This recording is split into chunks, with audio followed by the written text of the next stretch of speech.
أنا وقعت في الفخ اللي الناس كلّها بتقع فيه، وما حدش فلت منه.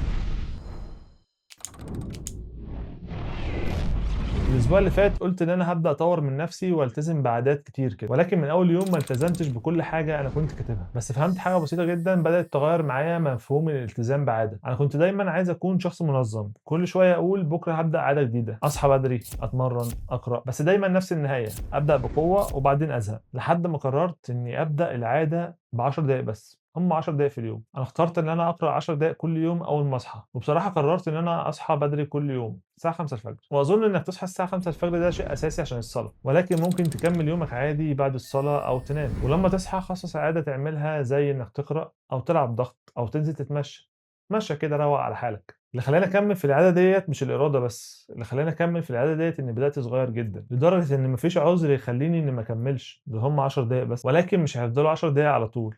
مع الوقت هيكونوا ربع ساعة، وكل أسبوع ممكن أزوّد 5 دقايق. صدّقني لو عملت كده هتستغرب إزاي عادة بسيطة قدرت تغيّر يومك كل ده. صحيح نسيت أقول لك حاجة، حاول تبعد عن التليفون قدر الإمكان، بالذات أول ما تصحى، يعني أنت حاول تخلّيه في أي حتة تانية غير أوضة النوم، لإنّك أنت لو مسكت التليفون أول ما صحيت، خلاص كده يا معلم يومك راح، هتفضل تفِر، تفِر، تفِر، دماغك باظت. حاول تبعد عنه أول ساعة، وكل أسبوع زوّد ساعة، يعني الأسبوع ده أنا هابعد عن التليفون، أنا باصحى الساعة 5:00 هابدأ إن أنا أمسك التليفون الساعة 18:00 الأسبوع اللي بعديه هابدأ أمسكه 19:00 الأسبوع اللي بعديه 20:00 وهكذا.